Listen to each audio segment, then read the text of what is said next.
यहीं से गार्ड को घसीट के ले जाकर वहां मारा गया। गार्ड को इतना चोट लगा है कि अभी वो कुछ बताने की स्थिति में नहीं है। जैसे हम लोग के पास आएगा एग्जैक्ट चीजें बताने लगेंगे।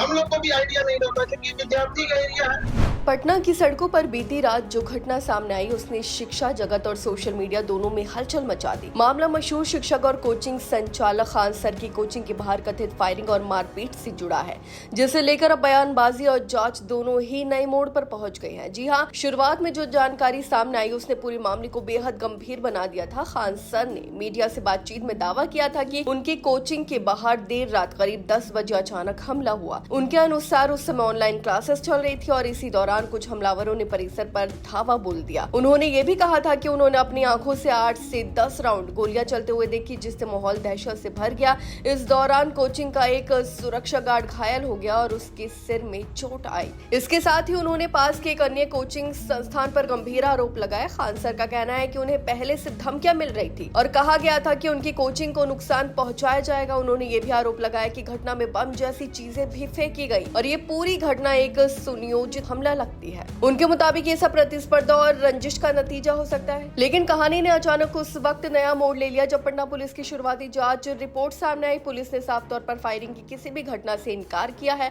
अधिकारियों का कहना है कि घटना स्थल पर गोली चलने के कोई पुख्ता सबूत नहीं मिले हैं। साथ ही जो एफआईआर दर्ज की गई है उसमें भी गोलीबारी का कोई उल्लेख नहीं है। पुलिस के अनुसार ये मामला 2 कोचिंग संस्थानों के बीच हुए झगड़े और मारपीट का प्रतीक होता है, न कि किसी हथियारबंद हमले का। साथ ही आपको बता दें कि जांच में यह भी सामने आया कि कोचिंग संस्थान के डायरेक्टर के निर्देश पर उनके स्टाफ और कुछ अन्य लोगों ने इस घटना में हिस्सा लिया था।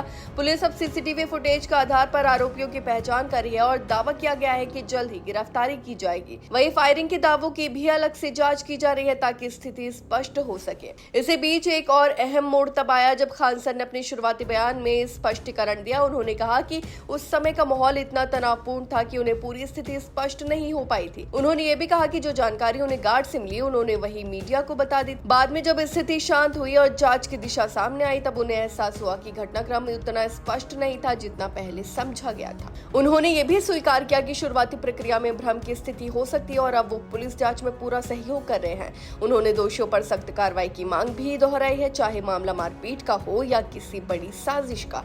इस पूरे घटनाक्रम ने पटना के कोचिंग सेक्टर में सुरक्षा और प्रतिस्पर्धा को लेकर कई सवाल खड़े कर दिए हैं। एक तरफ पुलिस इसे मारपीट का मामला बता रही है तो दूसरी तरफ शुरुआती दावे और आरोप इसे कहीं ज्यादा गंभीर बना देते हैं। अब सभी की नजरें जांच के अंतिम नतीजों पर टिकी हैं, जो ये तय करेंगी कि ये सिर्फ एक झगड़ा था या इसके पीछे कोई बड़ी साजिश छुपी थी। आपकी इस बारे में क्या राय है, हमें कमेंट करके जरूर बताएं। फिलहाल इस खबर में बस इतना ही और ऐसे ही तमाम खबरों को देखने के लिए देखते रहिए भारत एक्सप्रेस।